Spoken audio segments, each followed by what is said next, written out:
Assalamualaikum warahmatullahi wabarakatuh. Perkenalkan, nama saya Nur Halimah, BP 20160005. Saya dari kelompok 2. Baiklah, perkenalkan, saya Usma Inesi, BP 20160006. Saya dari kelompok 2. Assalamualaikum warahmatullahi wabarakatuh. Saya Lucy Widatul Sukma, BP 20160007 dari kelompok 2. Assalamualaikum warahmatullahi wabarakatuh. Perkenalkan, nama saya Dini Selvia Anita dari nomor BP 20160008 dari kelompok 2. Di sini saya sebagai penyaji materi. Assalamualaikum warahmatullahi wabarakatuh. Perkenalkan, nama saya Putriani, BP 20160009. Saya dari kelompok 2 akan menjelaskan mengenai struktur asam amino. Assalamualaikum warahmatullahi wabarakatuh. Perkenalkan, nama saya Intan Suryani, nomor BP 20160010 dari kelompok 2. Assalamualaikum warahmatullahi wabarakatuh. Perkenalkan, saya Vera Fitria, BP 20160011. Saya di sini sebagai pembaca materi. Sekian, terima kasih. Pengertian asam amino. Asam amino adalah senyawa organik yang memiliki gugus fungsional karboksil, COOH dan amina NH2. Asam amino merupakan molekul yang digunakan untuk membangun protein dalam biokimia, seringkali pengertiannya dipersempit. Keduanya terikat pada satu atom karbon yang sama yang disebut dengan atom C-alfa. Gugus karboksil memberikan sifat asam dan gugus amino memberikan sifat basa. Dalam bentuk larutan, asam amino bersifat amfoterik, cenderung menjadi asam pada larutan basa dan menjadi basa pada larutan asam. Perilaku ini terjadi karena asam amino mampu menjadi zwitter ion. Selanjutnya, pengertian protein. Protein berasal dari bahasa Yunani yaitu protos, yang berarti yang paling utama.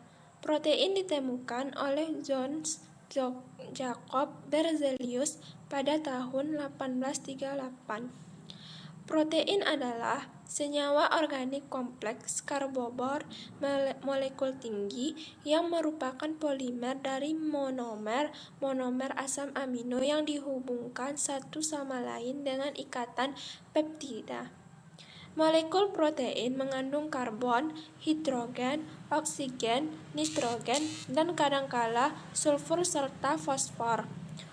Protein berperan penting dalam struktur dan fungsi semua sel makhluk hidup dari virus.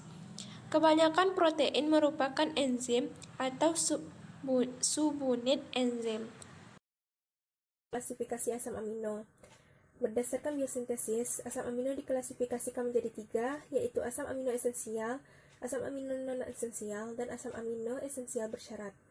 Asam amino esensial berarti tubuh kita tidak dapat membuat mereka atau asam amino tersebut. Kita harus mendapatkan asam amino esensial dari makanan yang kita makan. Yang kedua, asam amino non-esensial berarti asam amino yang di tubuh kita dapat asam amino yang dimana tubuh kita dapat mensintesis asam amino tersebut terlepas dari apa yang kita makan. Yang ketiga, asam amino esensial bersyarat adalah kelompok asam amino non-esensial. Namun pada saat tertentu seperti olahraga berat, produksi dalam tubuh tidak secepat dan tidak sebanyak yang diperlukan, sehingga harus didapatkan dari makanan maupun suplemen protein. Contoh dari asam amino esensial adalah arginin, histidin, isoleusin, leusin, lisin, metionin, penilalanin, treonin, triptopan, dan valin. Sedangkan untuk contoh dari asam amino non-esensial adalah alanin, asparagin, aspartic acid, cystein, glutamic acid, glutamin, glisin, prolin, serin, tirosin. Asam amino yang terdapat dalam protein dapat dibagi menjadi 4 berdasarkan relatif gugus R-nya. Yang pertama, asam amino dengan gugus R nonpolar atau tak mengutup. Gugus nonpolar adalah gugus yang mempunyai sedikit atau tidak mempunyai selisih muatan dari daerah yang satu ke daerah yang lain.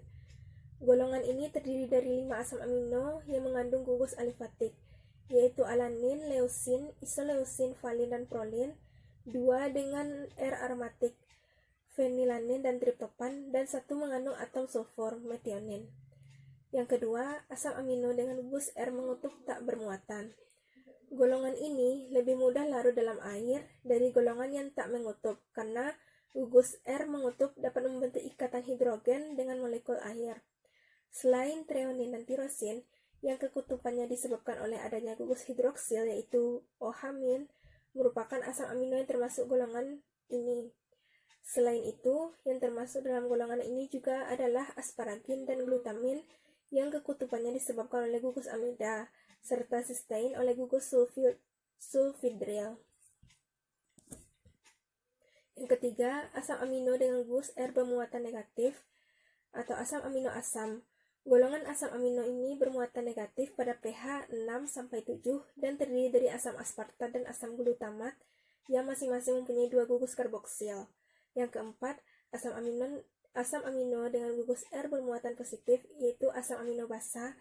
Golongan ini terdiri dari bermuatan positif pada pH 7, terdiri dari lisin, histidin, dan arginin. Struktur asam amino.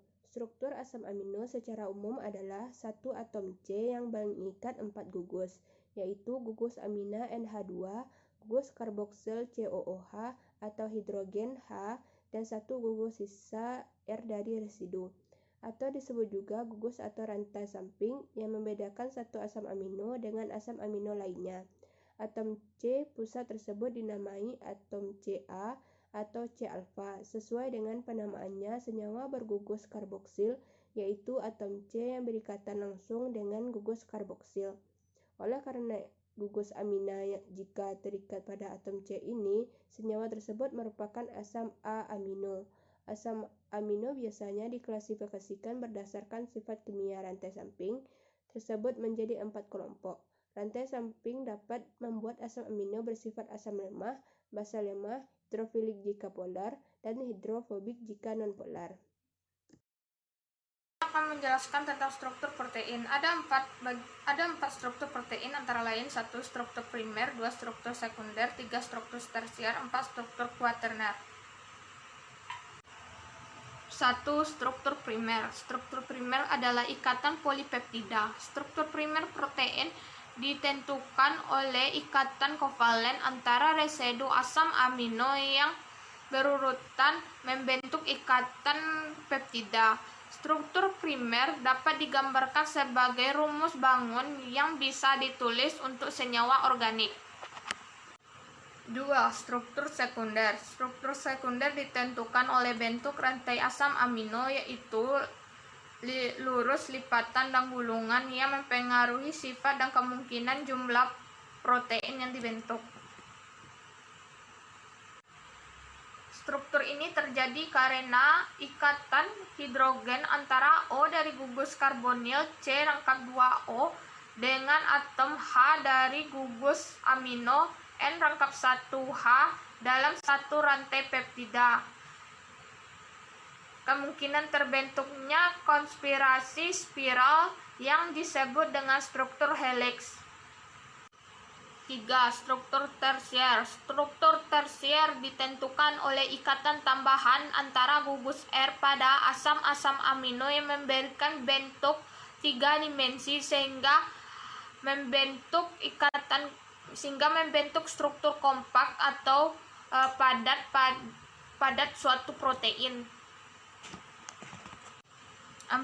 Struktur kuaterner. Struktur kuaterner adalah susunan kompleks yang terdiri dari 2 rantai polipeptida atau lebih, yang setiap rantainya bersama dengan struktur primer, sekunder, dan tersier, membentuk satu molekul protein yang besar dan aktif secara biologis.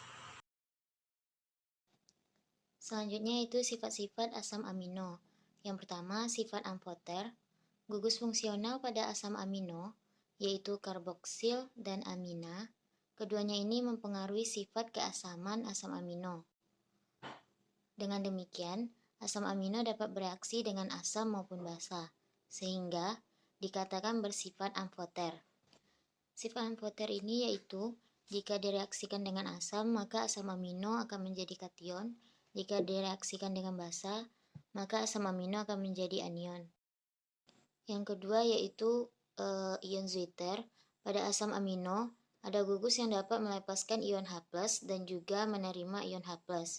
Akibatnya, terbentuk molekul yang memiliki dua jenis muatan, positif dan muatan negatif. Pada gambar 1 di atas, adalah contoh asam amino yang masih normal, sedangkan pada gambar 2 adalah contoh asam amino yang bersifat ion zwitter. Dia dapat melepaskan ion H+ dan juga dapat menerima ion H+. Yang ketiga yaitu optis aktif. Semua asam amino, kecuali glisin, memiliki atom C asimetris atau atom C chiral, yaitu atom C yang mengikat 4 gugus yang berbeda, dan oleh karena itu, semua jenis asam amino, kecuali glisin, maka bersifat optis aktif. Artinya, senyawa tersebut dapat memutar bidang polarisasi cahaya. Selanjutnya yaitu sifat asam basa pada asam amino. Pada larutan air, asam amino berbentuk ion dvikutub. Pada keadaan Zwitter ion, umumnya asam amino mempunyai titik isoelektrik, yaitu titik di mana asam amino mempunyai pH optimum. Materi selanjutnya yaitu klasifikasi protein. Berdasarkan fungsi biologisnya, klasifikasi protein terbagi menjadi beberapa bagian, yaitu yang pertama, enzim. Enzim berfungsi sebagai katalisator reaksi kimia dalam jasad hidup. Kemudian yang kedua, protein pembangun, berfungsi sebagai unsur pembentuk struktur. Kemudian yang ketiga, protein kontraaktif, yang merupakan golongan protein yang berperan dalam proses gerak. Kemudian protein pengangkut, yang dimana mempunyai kemampuan mengikat molekul tertentu dan melakukan pengangkutan berbagai macam zat melalui aliran darah. Kemudian yang kelima, protein hormon, termasuk protein yang aktif. Sebagai contoh misalnya, insulin berfungsi sebagai pengatur metabolisme glukosa. Kemudian klasifikasi protein yang keenam yaitu protein bersifat racun. Beberapa protein bersifat racun terhadap hewan kelas tinggi, misalnya racun dari Clostridium botulinum menyebabkan keracunan bahan makanan. Kemudian yang ketujuh yaitu protein pelindung. Umumnya terdapat dalam darah vertebrata. Fibrinogen merupakan sumber pembentuk fibrin dalam proses pembukaan darah. Kemudian yang kedelapan, protein cadangan yang disimpan untuk berbagai proses metabolisme dalam tubuh. Selanjutnya yaitu klasifikasi protein berdasarkan bentuknya. Di sini klasifikasi protein berdasarkan bentuknya terbagi menjadi 3 bagian, yaitu yang pertama, protein bentuk serabut atau fibrous. Protein ini terdiri atas beberapa rantai peptida berbentuk spiral yang terjalin satu sama lain sehingga menyerupai batang yang kaku. Kemudian yang kedua, protein globuler. Protein globuler berbentuk bola terdapat dalam jaringan tubuh. Kemudian yang ketiga, protein konjugasi merupakan protein sederhana yang terikat dengan bahan-bahan non-asam amino. Nukleoprotein terdapat dalam inti sel dan merupakan bagian penting DNA dan RNA. Jelaskan tentang denaturasi dan renaturasi. Denaturasi adalah proses di mana protein kehilangan struktur terlipat dan berhenti berfungsi.